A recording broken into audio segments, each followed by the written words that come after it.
Nobody wins when the family feels. I could draw the court's attention. If you look on the, I've stopped this video at 19 seconds. You see a gold sedan in the far left lane and a black sedan in the second lane to the left. The gold sedan will be the vehicle carrying the victim, and the black sedan is the vehicle driven by Q1 White, who is then the shooter, based off of the evidence we have. Okay, so do you feel like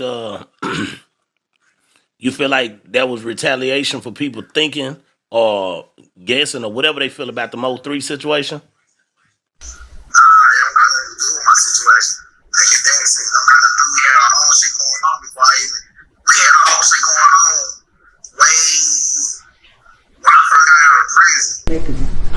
My ruling.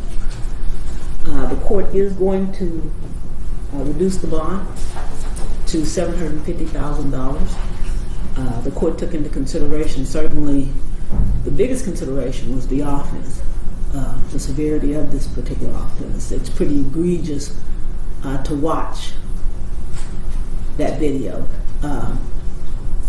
But the court also took into consideration the evidence or lack of evidence that the state presented. Fam, I had to bring this to you guys' attention. I guess we'll be staying on top of this trial when it comes to the demise of Mo 3 and the Texas rapper Yella Beezy being allegedly held responsible. But let's be real out the gate, fam. We living in new times. In 2025, let me tell you how brave informants are. I mean, we already know now. They becoming famous. But fam, today we talk about an informant who agreed to cooperate on a murder for hire, where he's the alleged trigger man. Not to mention he was caught on camera. Broad daylight, a crime that took place on the expressway while he was holding up traffic. But after half a decade, 5 years since being arrested, recently a well-known rapper from Texas gets arrested. And now the informant decided to cooperate to get him arrested. And for this rapper's first court appearance for such crime, the informant decided to do an interview from the feds on a well-respected platform based out of Texas. And it seemed this man decided to accept full responsibility. I wonder how well that'll play in court, which probably played in the rapper getting a reduced bail. Today we hear clips from this interview. We also head to court, hear from the defense, the witness, and most importantly, the judge's decision. So before we go over this one, I want you guys to remember, I won't give you no angle. I just give you the story. So with that being said, make sure you like, comment, and subscribe. We're gonna jump right to it. Fam, meet Q1 Dontrell White. He was only 21 years old when he was arrested back in 2020 for the demise of Mo 3. In 2022, he was sentenced to 105 in federal prison for a gun crime unrelated to the demise of Mo 3. He was already in the system. Law enforcement discovered a pistol in his pants pocket on August 16, 2020, just months before he accused of shooting to death 28-year-old Melvin Noble, also known as Mo 3, on November 11, 2020, on the R.L. Thornton Freeway in Dallas. 5 years later, the state's attorney say Q1 is the state's witness and trying to prosecute Yella Beezy, real name Markies Conway. But before we talk about that trial, 2 days prior to the trial, Q1 had an interview on Real Life, and he briefly spoke about the situation and also his connection, if any, with Yella Beezy. Check it out. Yeah, man, we've been hearing a lot about you, sir. Whole lot. So how's life been treating you?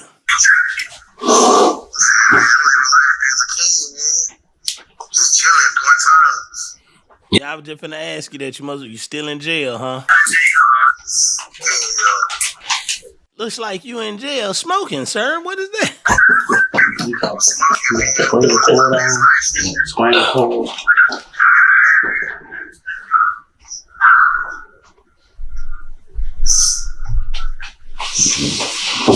Okay.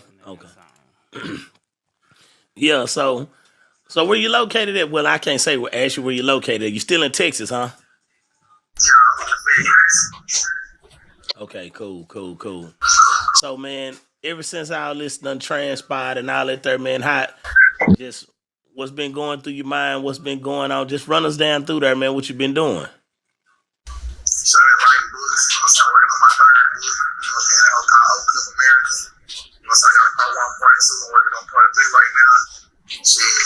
I'm writing music every day, constantly, you know what I'm saying? Coming up with different plans, getting my jewelry drawn up, all type of shit. Like, I'm just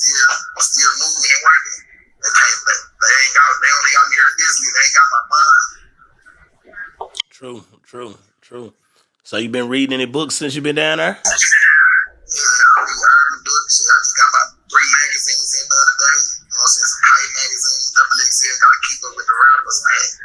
Oh, okay. Okay. You ain't been doing. You know, most people get down there, man, get physically fit. You ain't been on that yard or nothing yet. You ain't been getting working out. Yeah, nah, I'm getting fat. I don't work out at the spoon. Working out the spoon. Hey, I'm just eating.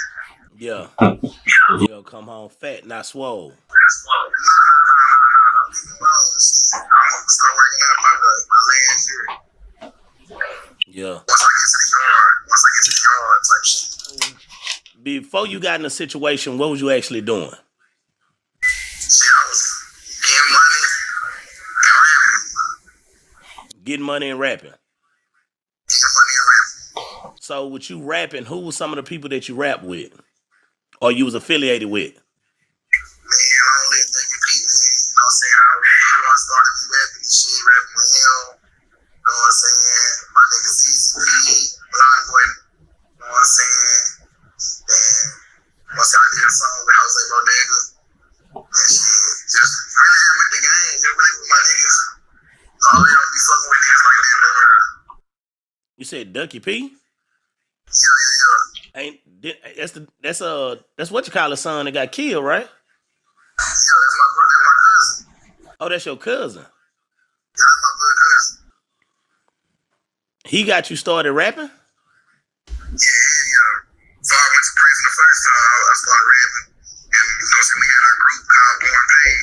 It wasn't no clique or really just a label that he had. So Bushy kin to you, too. Yeah. Yeah, that's what's up. Okay. Shout out to the boy Bushy. Nah, real. Long live Dougie P, man. Say, man, since I'm really trying to stay off certain situations, man, but the Ducky P, man, what do you think that came from? Where do you think that transpired from? Well, you know what I'm saying? On some real shit. I blame myself for that. You know what I'm saying? Because before I left, you know what I'm saying? It don't got nothing to do with the situation I'm in right now. Let's just get that understood. But before I left, we was already in so much beef. You know what I'm saying? And like I was telling him every time I talk to him, like, man, you don't need them niggas around you to rap, man. Do that shit, man. Them niggas need you. You don't need them niggas. You know what I'm saying? Stop fucking with them niggas. And just on the really shit, nobody really had his back. Like I made sure one of them niggas gonna fuck with him. None of that shit, nigga. Like, I just feel like when I got locked up, he ain't had nobody to go to sometimes because he started fucking with different niggas. And they just snake my nigga out. But we already had different beef going on. So don't get me wrong, we had beef with a couple niggas and shit. So you just really feel like they slid up on him since you wasn't there? Yeah. So, also you feel like if you was there, you would have been helping him make better decisions? Shit, I mean, we gonna do regardless. You know what I'm saying? I'm not gonna say a lot to them. I'm saying that's not what we here to do. I'm not gonna care. We gonna do what we gonna do regardless. But I just know if I was there, he'd still be there. Yeah. Well, I'm saying, would your words have meant more to him if you was in the free with him instead of being incarcerated?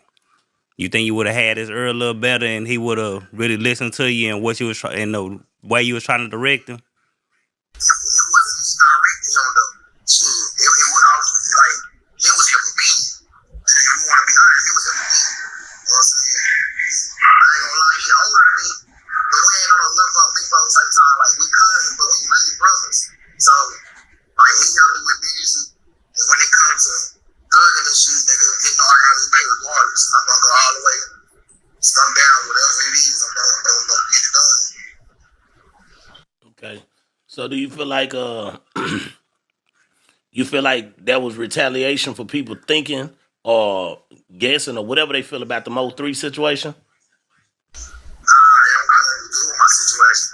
Like his dad said, it don't got nothing to do. We had our own shit going on before we had our own shit going on way when I first got out of prison. Like I came home to a beef that had shit to do with me. But then me and my cousin, and his daddy was like,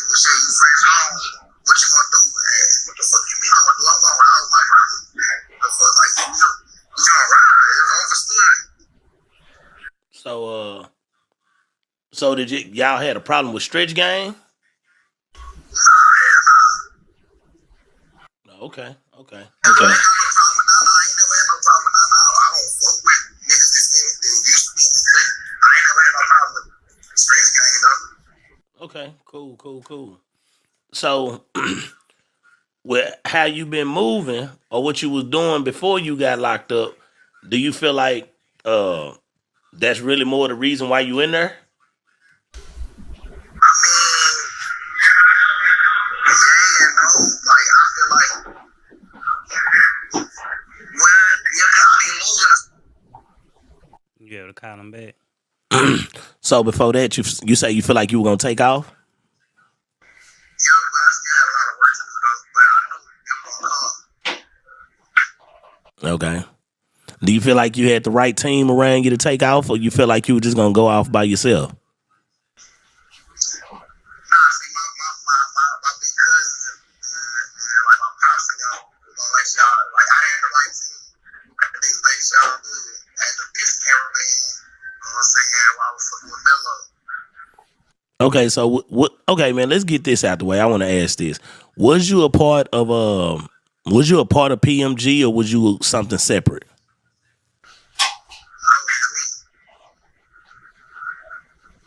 What do you say? What'd you say? You just Oh, you just you. Okay. So you were just you.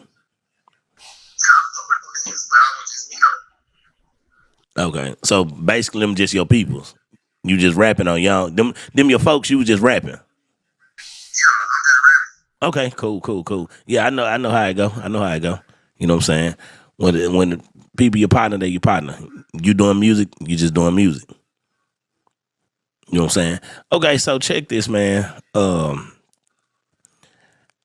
do you feel like this whole situation could have been deaded, or another way could have been done so you wouldn't be in a situation you in? I mean, I can't even say it 'cause it's like people gonna say what they gonna say regardless. You know how the world is. Like people gonna say what they want to say. You know what I'm saying? Like I know what I did. I know what I did. You know what I'm saying? So I really can't say. Like I really can't be honest and say because I didn't put myself in this situation. People they thought they think what they think put me in this situation. You can't say what you did and what you didn't do. But you know, I mean, I ain't do shit. That's what I'm saying. I ain't do shit. And I can't just say how it would have been because I'm in a situation I don't know nothing about, but that's not what I'm even in jail for right now. Like, but wait a minute. But people think you the person that killed Mo3, man. I ain't do it. They think you did it. It's a million lights in niggas. I ain't got no tattoo on my neck. I'm not that tall, and I damn sure wasn't that skinny. Nah, bro. People not trying to believe that. People think you did it, fam. Even you. I'm gonna tell you something. You can come with all the sense you want to. You can. I mean, you don't got the tattoo on your neck. How tall are you? I'm only 5'8". 5 who? 5'8". Okay. Well, yeah, the guy was a little taller in the video. He was taller than 5'8". I don't know, man. You still his skin color. That's what people gonna say. You still his skin color. Well, we're gonna see what the court say. I ain't got nothing to say on that one. I know what I didn't do. You in jail for guns? Guns, money laundering, drugs. You know what I'm saying? I'm in the feds, I'm not in the state. Okay, so Mo3 case is a state case. Yeah, So you in the feds. I'm federal. That don't add up. Because if his case is a state case, then why you in the feds? If you supposed to be in jail for it. You gotta understand, I didn't get picked up on that case. I got picked up on guns. I got my paperwork over there. I got picked up on guns. You know what I'm saying? You can ask the person that's there with you, say me. I got picked up on guns. I'm not innocent for nothing else but guns. I got 2 federal cases. I got one case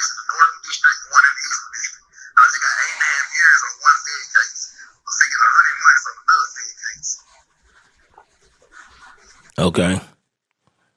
The fact that he's the state witness and the state's key witness is crazy that he doing an interview inside the feds. Now, just 2 days later, March 27, 2025, Markies Conway appeared in court for a bond reduction hearing. His bond amount was set at $2 million after he was arrested last week for the death of rapper Mo3 or Melvin Noble. Prosecutors showed a video of the alleged hitman shooting at and chasing down Noble in the middle of I-35 before getting back into his car and driving away. The judge also listened to testimony from the rapper's grandmother, who said he couldn't afford to pay a $2 million bond, despite owning a bulletproof Denali and living in a mansion in Frisco. Quoting, "You're in agreement that your grandson is substantially wealthy, correct?" End quote. Prosecutors had asked. Check it out. To the individuals present and involved in this conversation, the state's witness will also testify to Markies Conway, the defendant, being present and involved in this conversation. The state's witness will testify to the amount of money that was to be paid for the murder. A state's witness will testify to the individuals responsible for the payment. That state's witness will also testify that Markies Conway was one of the individuals responsible for a portion of that payment. A state's witness will also testify to the individual who would receive this payment. The state's witness will testify that Keywan White was, in fact, the individual to receive this payment, who was originally indicted in State's Exhibit number 1, the probable cause, which is before this court. The state's witness would also testify that Keywan White, or to who shot and killed Melvin Noble.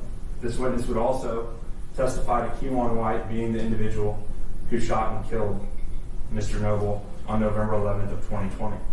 Again, this conversation took place in the days following Mr. Noble's murder. The state has also had an opportunity to review bank records of the defendant, Markies Conway. These records would show that the defendant drew $40,000 in the days following the murder of Melvin Noble. And for the record, that was a cash withdrawal.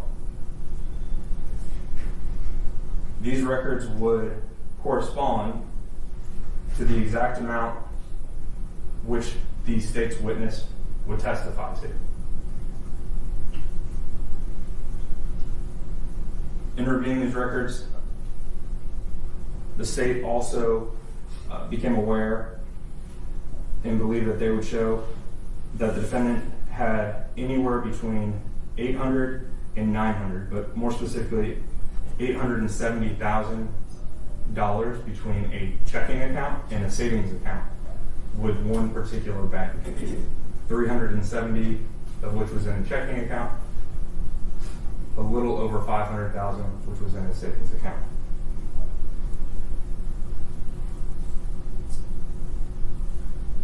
The state at this time would like to publish to the court what's been marked as State's Exhibit number 3, which is the video of the offense. Thank you, Your Honor. Now, before that's published, could I just address something with the prosecutor and their proffer? Sure. So it's clear for the record that as he recited, the state's witness, his proffer is, that's just one witness. Correct, Your not Honor. multiple witnesses. And that I don't recall if the specific in the proffer was when the date that this witness purported to hear this conversation. I do not have the specific date written down, but I know it was in the days following the offense.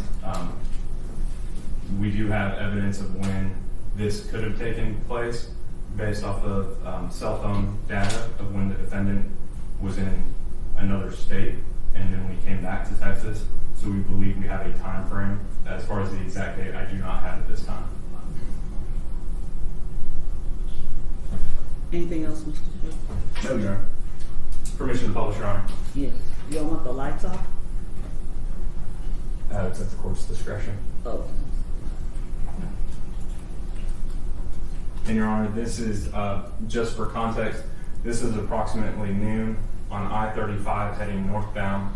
This video is taken from a Kroger 18-wheeler, and this is heading north I-35 into downtown Dallas on noon on November 11, 2020.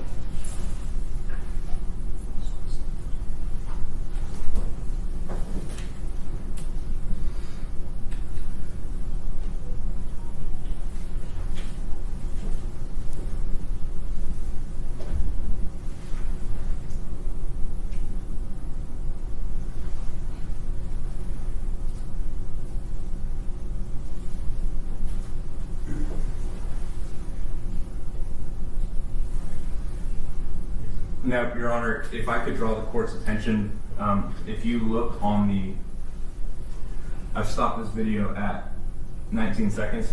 You see a gold sedan in the far left lane and a black sedan in the second lane to the left. The gold sedan will be the vehicle carrying the victim, and the black sedan is the vehicle driven by Q1 White, who is then the shooter, based off of the evidence we have. Okay.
Your Honor, I'm going to stop this at 1 minute and 37 seconds. The victim does not return into the frame.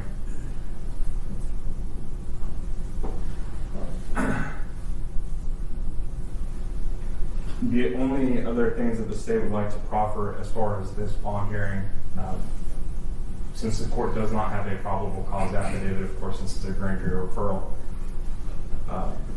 defendant Q1 White was also indicted. You do have his murder probable cause affidavit from 2020. He was also indicted at that same time in cause number F21-75377 for Dr. Randall Graham, who also sustained injuries, a neurosurgeon who was heading north on I-35 that day, and was struck as well. However, he did survive. And finally, Your Honor, the last thing that I would proffer at this time would be that there were a total of 44 fired cartridge casings, all from the same style of firearm as far as the caliber, that were recovered on the freeway on November 11, 2020.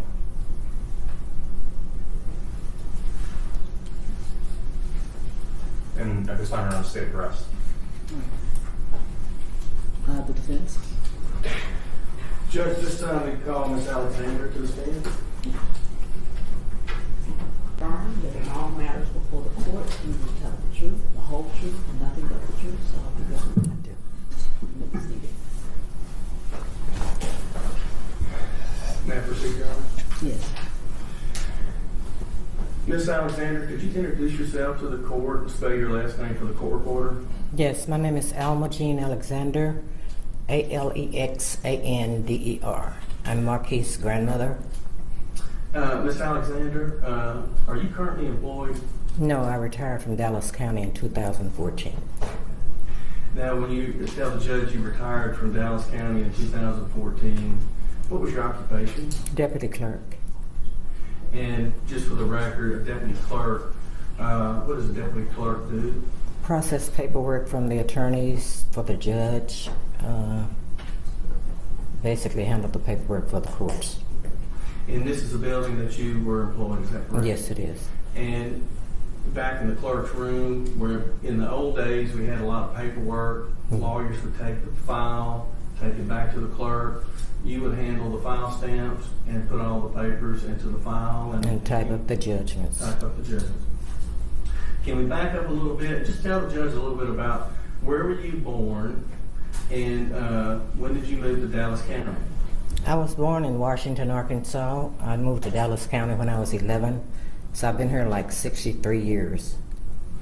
And being Markies' grandmother, could you explain the dynamics of your family as far as where are they located and how many grandchildren do you have and where does Markies fall in the family relationship? Okay, Markies was my first grandson, first grandchild. I have 11 grandchildren and 8 great-grands. Of course, Markies being the first grandchild, we were always close because you're excited with your first grandchild, so you try to do everything you can and instill in them good values. He's been a godsend to a lot of his family members. He helps everybody in the family. I know it's hard sometimes because when you have people pulling on you and you're just trying to stretch money, you know, it doesn't always pan out. But he's always helped whenever needed. He's just been... Let me interrupt you just a minute. When you say, let's just go back a little bit. Did he go to public schools here in Dallas County? Yes, he did. Was he born and raised here in Dallas County? Yes, yes he was. And does he currently work here in Dallas County? Yes, he's an entertainer. Okay, and as an entertainer, so we can explain to the court, what type of entertainment does he do? Music. And has he done well in his music career? Yes. And in the music career, you have a persona, is that correct? Yes. Okay. And it's a persona out there for your career is different with the family fold, is that right? Right. Him being your grandson, did he go to church here in Dallas County? Yes, he went to church with me often. That was one of my requirements when he'd spend the weekend. And how often do you talk and have a relationship with Markies? When he's in town, 2 or 3 times a week. When he's out of town, sometime once a week. His relatives, are they here in the courtroom today? Yes. Yes. And is his mother back there in the courtroom? Yes, she is. Okay. And for the record, did you just tell is that Miss Kimberly Rush? Right. Is his family here? Are they all here in Dallas County or Dallas-Fort Worth Metroplex? Vicinity, yes. Are you here to just tell the judge he has sufficient ties to this community? Yes, he does. He does. Now, as far as, does he have any children? Yes, he has 2 sons. And how old are his children? 5 and 7. Is he, have you observed him being involved in his children's life? Yeah, we go to football games for the little ones all the time. He's always got them in sports. Okay, so he's out there in the community coaching up his sons and other kids that play on the football team? Yeah, I call him the Joe Jackson of the sports. You call Joe Jackson being Markies? Yeah. Joe Jackson was Michael Jackson's father. You know how he pushed them to be great and good. So I said that's what he's trying to do with his boys. I'm glad you cleared that up. There's other Joe Jacksons, but yes, I can get that Joe Jackson would be well involved in his family. Yeah. So you're telling the judge he's from Dallas County, significant ties, and he's involved with his family. As far as you're aware that he is been arrested for this charge Yes. of payment for hire for a murder, and this happened back in 2020. You're aware. You saw the video and you heard the prosecutor talk about Yeah, on Facebook. their version of the facts. Right. How long has he been in jail? Oh, 8 days, Since last Thursday. The bond set at $2 million. Has he been able to post that bond and get out of jail? He's still sitting here. No, he hasn't. We're asking the court for a $250,000 bond based on, do you believe that Mr. Conway could post a $250,000 bond? I'm pretty sure we can get it together. And are you telling this court that he's not able to post a $2 million bond? No, he's not. That's the witness. Cross-examination. Yes, Your Honor. Good morning, Ms. Alexander. Good morning. My name is Tommy Adams. If you have any questions with my questions, if I don't form them in a good way, please just ask me to repeat myself and I will do so, okay? Okay. I appreciate you being down here. I'm sure this is not an easy day for you. So, thank you. You worked for the Dallas County within the clerk's office up until 2014, correct? Correct. Now, Ms. Alexander, are you aware that there was a bond schedule that judges could set bonds on different level offenses within this courthouse? Yes. And are you aware that that bond schedule has since been done away with and was subject to a federal lawsuit against all the district judges within Dallas County? No. Okay.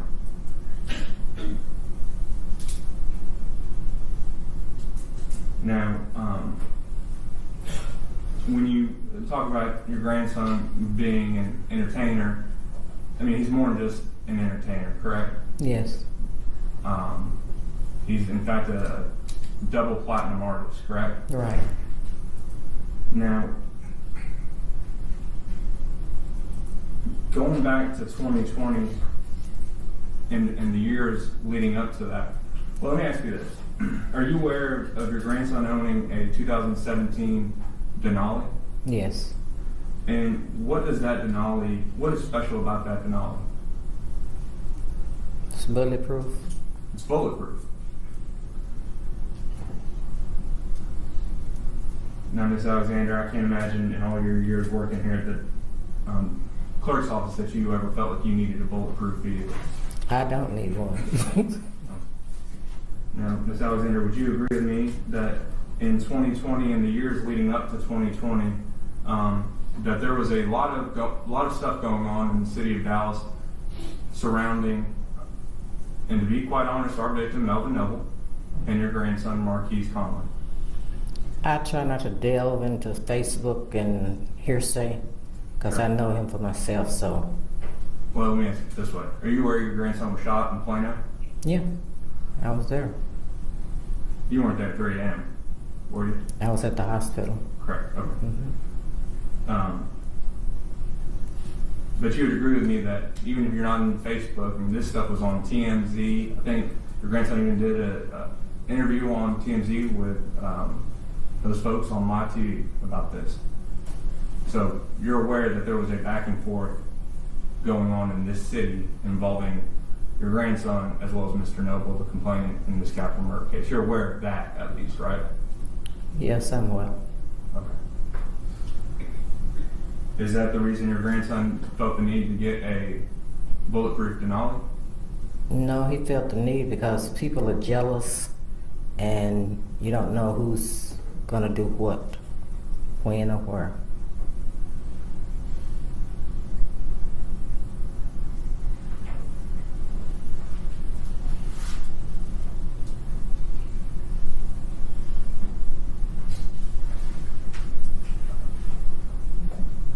Now, are you aware of whether or not he had to, if a Denali comes that way off the lot, or if you have to actually pay money to get something like that done? I have no idea how it happened, where it happened, why it happened. I just know he had it. Sure. And as far as your grandson being in custody for approximately 8 days, defense asked you initially how long he'd been in jail and if he was able to make a $2 million bond. And your initial answer was, no, he hasn't.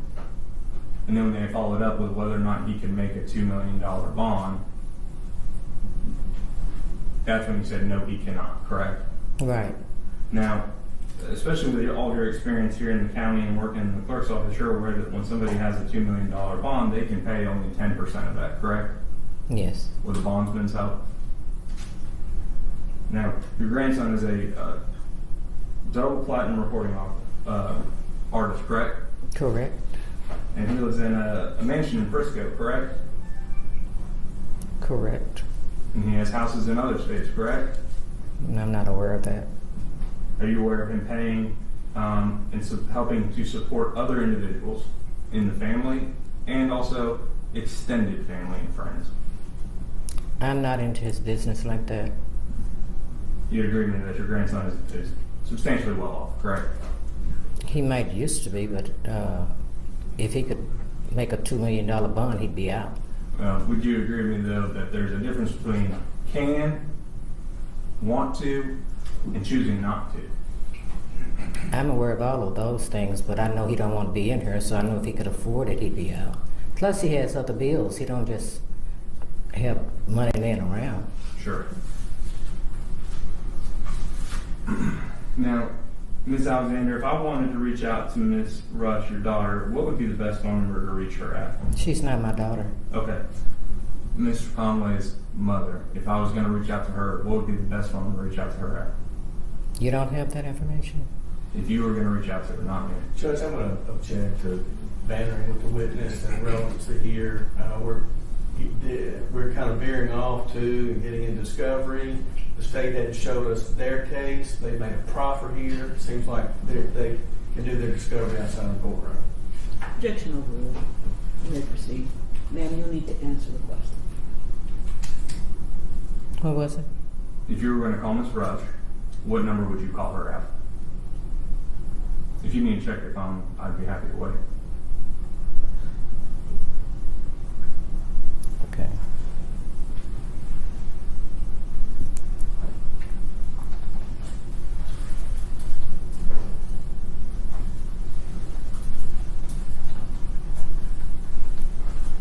Thank you.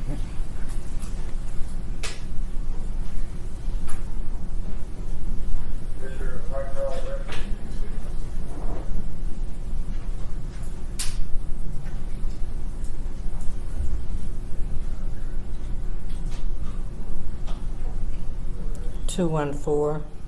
Being public information and getting out to the public. This is a media case. This is an improper question. I know that the judge is overruling on this, but there is a fear of this getting out. Well, it's out there now. I would ask the court to seal the number. The prosecutor had it. The court's going to overrule your objection. I do understand and appreciate the concern that it was publicly announced. So I'm going to ask, you're asking that it be sealed? I'm asking that it be sealed from the public. This is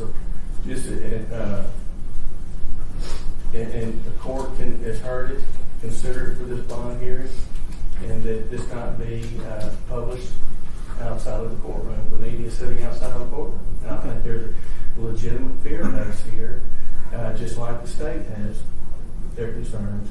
So that was my objection.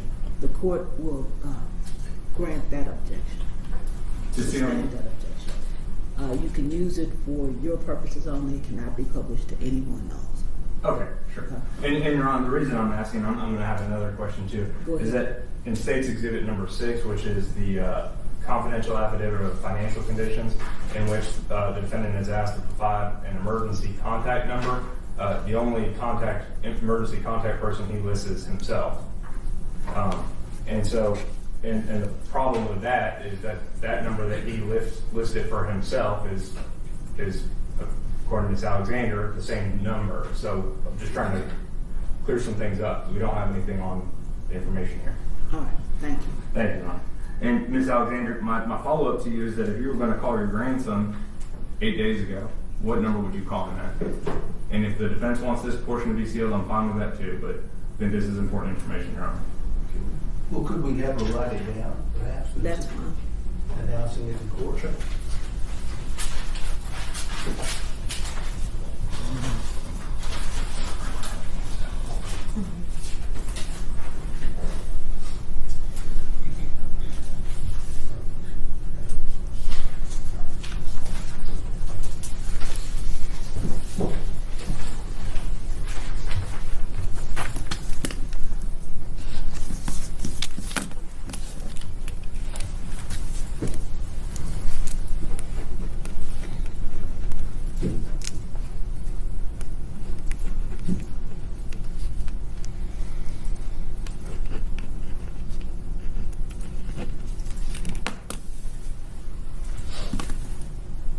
Thank you, man.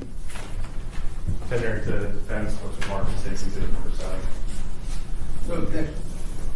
State's exhibit number 7 is admitted.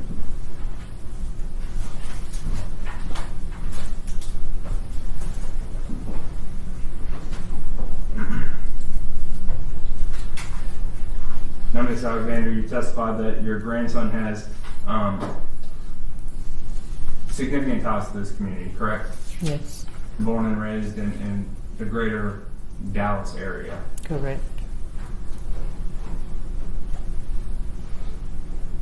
As far as how much time he spends in the city of Dallas, or more or less Dallas County and the surrounding areas at this point, do you know approximately how much time he spends in the greater Dallas area per month? I'd say 3/4 of the time. 3/4 of the time.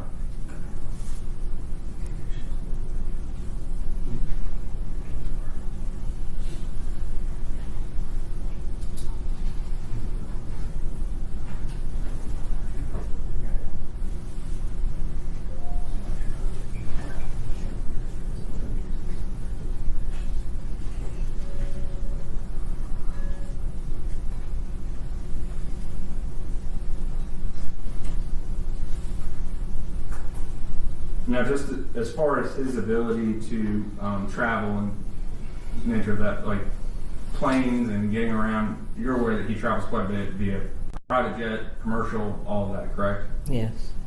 And does he have access to his own private jet? No.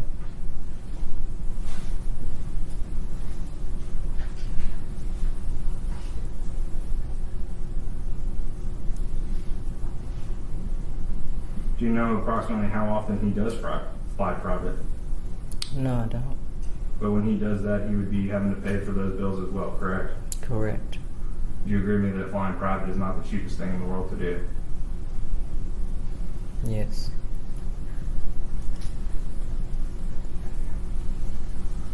Nothing further from the state, Tom. Anything else from this witness? No further questions, Your Honor. All right, thank you, ma'am. You can step down. Judge, I was going to make a proffer we discussed back in Chambers. May I make a proffer, Your Honor? Yes. Judge, a lot of us have been down here at this courthouse for 30 years. I'm not going to go over the law. I know you understand the bail bond and how we have it in law. I just wanted to point out in some of these cases where there's high profile, in the state versus Michael Lucky, that was a capital murder case. That was in Criminal District Court number 7, the court that we're in. That was a high-profile case. That case involved an NBA player that was initially set by the magistrate in the jail with a probable cause affidavit, where they had knowledge of the facts from what the police said. And that bond was originally set at $500,000. It was later reduced by the court to $100,000 with conditions. Co-defendant in that case, Larry Jenkins, cause number F2076397. This is the same set of facts case where the magistrate with a probable cause affidavit set it for $750,000. Another case in the state of Texas versus Antoine Franklin, capital murder case 522-76141. This involved a famous football player out of Oklahoma. That case was set by the magistrate for $500,000. Again, probable cause affidavit. He was later reduced by the court to $200,000. Judge, in dealing with the bond schedule, you have bond conditions here that require electronic monitor. They have several conditions with probation, check-in, and curfews. We're proffering to the court here that the court has set bonds down here in Dallas County where the typical murders range between $150,000 and $200,000, and a capital murder can range, in these cases, in between $500,000 and $750,000, where the magistrate set them. The thing in this case that we're proffering, the magistrate had no probable cause affidavit. They had no facts. And in this case, we're asking the bond to be reduced in these facts. We'll argue here, but I just want to proffer those three cases. All right. Anything else? We're closing and we'd just like to argue. Okay. State.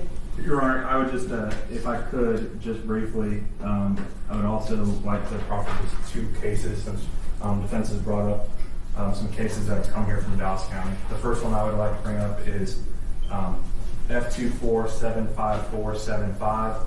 Defendant's name is Chaz Booth out of the 194th Judicial District Court. He is currently sitting in jail on a capital murder charge for $2 million.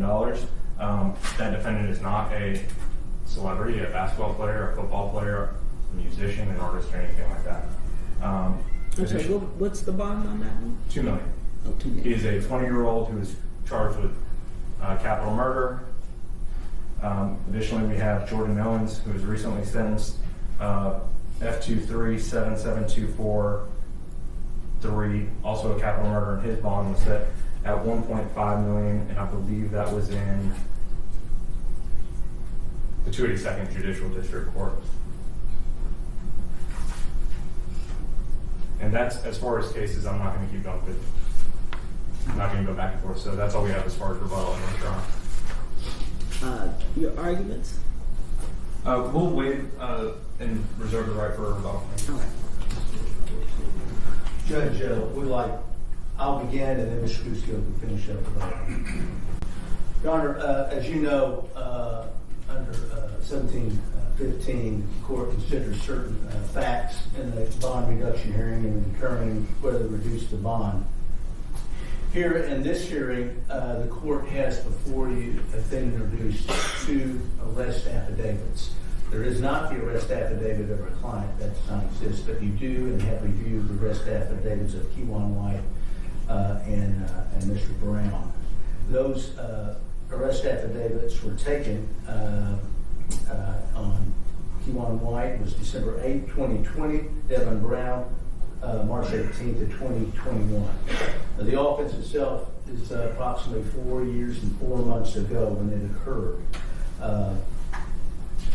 You carefully reviewed those affidavits and set out how the offense, and you saw the video. Nowhere in those affidavits is there any mention of our client, any mention of his role, any mention of connection to this case in either one of those affidavits that you have before you that you can consider. As far as the proffer given by the state, they choose what they can proffer. They said they have one person who overheard a conversation after the incident that happened on the highway in which he heard money being discussed and our client present at that during that conversation about paying money. You received no information in the proffer as to the credibility of that witness, if they have a bias or a motive for coming forward now at this time, 4 years, 4 months later, with this information. You only have you don't even have a proffer that this was a confidential informant, which you know requires some type of vetting, just that it's a person who said they were present during this one conversation. And that's the only evidence that you have before you this hearing that connects into this offense. The state also proffered a bank record that said there was after the incident in November of 2020, there was a withdrawal of $40,000 cash. No proffer was made as to if that money there was traced anywhere to the other defendants charged in this offense. You've received no information of a text message, any message on a social media platform that our client paid for this murder, any type of remuneration, no recording of any sort, just this person who came forward and said he overheard this conversation. As far as the bank records go, the only thing in evidence before the court are records that were back in 2020 when they quoted two different accounts which accounted for $800,000. You've heard no evidence as to his current financial bank records and what is in there. You only have before you testimony of the defendant's grandmother who told you he cannot make the bond, has not been able to make the bond, he cannot make the $2 million bonds. I'll let Mr. Beezy finish with the other parts of the argument. Judge, thank you. I'm not going to go back over what Mr. Shook said. What the court has before you is a case that's been investigated for 5 years, and my client, Conway, is a citizen of this community that has no flight issues. He has not left this community. He stays in this community. His family is sitting right back here in the courtroom that showed up to the support in this community. A big factor of this is that he has significant ties to this community. The current bond conditions that you have in place with a leg monitor would be whatever concerns that the state may have or the court may have to know where he is. His grandmother has worked down here and understands how to communicate with the court. We have people, and the bond restrictions of that, the court is aware of how significant the bond restrictions are in keeping them and writing a bond. Judge, we're coming at this is a significant, oppressive, and punitive bond under the law, in our opinion. We believe that the magistrate, when she set this bond, did not have any evidence in front of her and set it high. We also believe that after 8 days, had he had the money, he would have posted it, and he's sitting here in jail. And that those cases that the state and I have talked about, the court is well aware of a wide range that you have, but given these facts that Mr. Shook went over with no corroboration, we don't know anything about their case, this witness, who they are, the court doesn't. And given the facts presented, we're asking you to reduce this bond to an appropriate amount where he can abide by the conditions and come to court, and we can fight this case. Okay, thank you. State. Yeah, sure. Just briefly.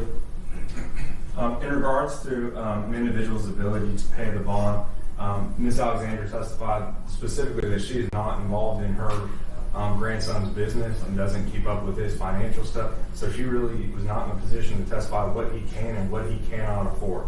She did testify to the fact that he is a double platinum, I believe as of recently 2 weeks ago, recording artist, that he travels about a quarter of the month, that he lives in a mansion in Frisco, that he drives a Denali, a bulletproof Denali, which also will lead into safety concerns. So the only thing that the court has as far as ability to pay or not to do it, or not having an ability to pay this bond, is the bank records which I've proffered to the court, as well as his own grandmother saying that he's a successful artist living in a mansion up in Frisco that flies on private jets and travels. The important thing about the Denali is not just the fact of the cost and all that, but it's the fact that when we're talking about safety concerns for the community, and one of the factors that the court should take into consideration is, if this individual were to get out, is there a viable safety concern? The fact that the defendant has a bulletproof vehicle and drove one at the time and was arrested in it 8 days ago, that should tell you all you need to know. And that's not just based off of pure jealousy. Your Honor has been doing this long enough to know that is based off of something much greater than just pure jealousy. As far as safety circumstances for the community, this is, as defense has stated, a very high-profile case, and this defendant is very well known, not only locally, not only in the state, but nationally and internationally. The fact that this individual has the means and the resources and the reach to get to witnesses is a true concern that the court should also take into consideration, and that this was part of a bigger thing that was going on in 2016, 17, 18, 19, 20, culminating in the death of Melvin Noble. The circumstances surrounding are not only the offense in itself, but the circumstances building up to Mr. Noble's death. And Your Honor, I didn't want to go back and forth with the defense on proffering cases of bonds and $2 million and $3 million bonds, but the truth is, this is a capital murder for remuneration. And the defendant is charged with paying other individuals to take another human life. And he has the financial means and the reach to do it. In fact, I think it's important that there was another victim. This was at noon on I-35 leading into downtown Dallas. 44 fired cartridge casings. Who knows how many others were knocked away by the cars that kept driving by. Melvin Noble was hunted down on November 11th in 2020, a beloved son of Dallas. It could have been so much worse, and that's a terrible thing to say when it's a capital murder for remuneration, where he has paid another man to hunt down and kill somebody in broad daylight. Your Honor, based off of all the testimony and the facts that have been presented in this court, we'd ask that you leave the bond where it's at, currently at $2 million. All right, let me have the exhibits, and then if you all will give me about 10 minutes, I'll respond.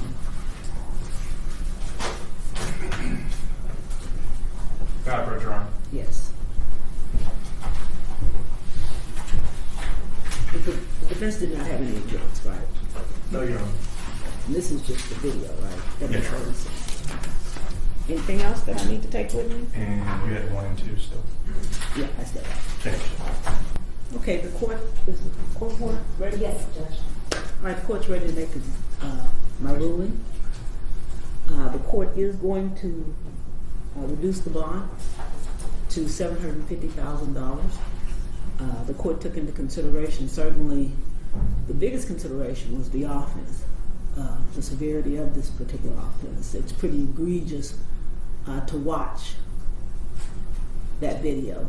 But the court also took into consideration the evidence or lack of evidence that the state presented. That was a factor also.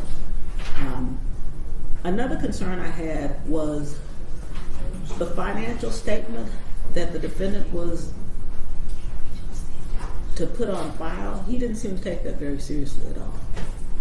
And that causes me concern about whether or not he's taking seriously the allegations against him. So I am going to set the bond at $750,000 with the bond conditions that were already set. But included on that, I want it to be very clear, Mr. Conway, that you are to have no contact, direct or indirect, no threatening or harassment of any victim, witness, co-defendant. If it's you or anybody on your behalf, there's going to be a problem. Do you understand that? Okay, you all can stand. I'm talking to you now. So that's going to be a concern. And then I want to make sure that you provide the court with correct information regarding your person of contact, because basically this affidavit seemed to be your way of saying, forget y'all. I don't want you to open your mouth. Yeah. Seemed to be your way of saying, forget y'all. So you need to provide correct, accurate information regarding who is your person of contact should there be any type of problem. I hope that you're taking this seriously because your responses in this affidavit kind of indicate that you're not. You understand me? Yes, ma'am. Okay. Is there anything else? But there you have it, fam. It seemed like Yella Beezy will be home while fighting for his freedom. Even the judge had just admitted lack of evidence from the state. Maybe that interview was already brought to her attention. His bond went down from $2 million to $750,000, and just 10% of that is just $75,000. Not to mention, he owed $400,000 due to a lawsuit with Mode 3 manager. As more developed from this case, fam, you know we're gonna cover it, and I'm gonna bring it to you guys' attention. This was the first court appearance for the rapper who got arrested for another rapper's demise for an alleged paid hit 5 years later. Let me know how you guys feel about this one in the comments. Don't forget to like and subscribe. And today, I'll catch you guys on the next one.